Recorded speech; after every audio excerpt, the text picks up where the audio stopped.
ಗೋಧಿ ಹಿಟ್ಟಲ್ಲಿ ಕ್ರಿಸ್ಪಿ ಮತ್ತು ಸ್ಪೈಸಿಯಾಗಿ ಕಾಕ್ಟ ಅಂತ ಮಾಡ್ಬೋದು. ಸೂಪರಾಗಿರುತ್ತೆ, ಗರಿ ಗರಿಯಾಗಿರುತ್ತೆ. ಹಪ್ಳದ ಥರ ಕಟುಮ್ ಕಟುಮ್ ಅಂತ ತಿನ್ಬೋದು. ಮಕ್ಕಳು ಅಷ್ಟೇ ಇಷ್ಟಪಟ್ಟು ತಿಂತಾರೆ. ಪ್ರವಾಸಕ್ಕೆಲ್ಲೋ ಹೋಗೋದಾದರೆ ಇದನ್ನು ತಗೊಂಡು ಹೋಗ್ಬೋದು. ಸುಮಾರು ದಿನ ಕೆಡೋದಿಲ್ಲ. ಇದನ್ನು ಯಾವ ರೀತಿ ಮಾಡೋದು? ಸೇಮ್ ಚಪಾತಿನ ಹೇಗೆ ಮಾಡ್ಕೊತೀವೋ ಆ ಥರ ಮಾಡಿ ಬೇಯಿಸಿ, ಮಾಮೂಲಿ ಎಣ್ಣೆ ಎಲ್ಲ ಹಾಕಿ ಹೇಗೆ ಬೇಯಿಸ್ತೀವೋ ಆ ಥರ ಬೇಯಿಸಿ, ನೆಕ್ಸ್ಟ್ ಈ ಥರ ಮಿಷನ್ ಬರುತ್ತೆ, ಇದರಲ್ಲಿ ಹೀಟ್ ಮಾಡಿ 3-4 ಸಲ ಮಗ್ಚಾಕಿದ್ರೆ ಮುಗೀತು, ಕಾಕ್ಟ ರೆಡಿ. ಗೋಧಿ ಹಿಟ್ಟಿಂದ ಮಾಡೋದು ಆರೋಗ್ಯಕ್ಕೂ ಚೆನ್ನಾಗಿರುತ್ತೆ.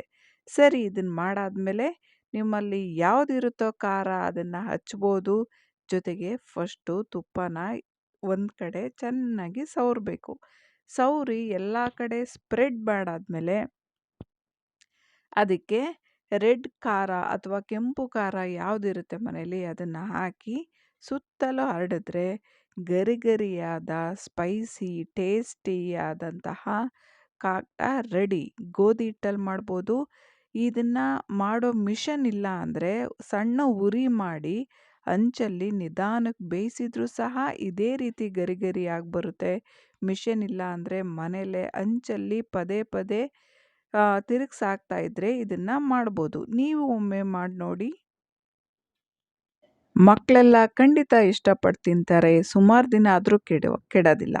Okay, thank you for watching. ನೀವು ನೋಡ್ತಿದ್ದೀರಾ ಪ್ರೇಮ ಅಡುಗೆ ಮನೆ.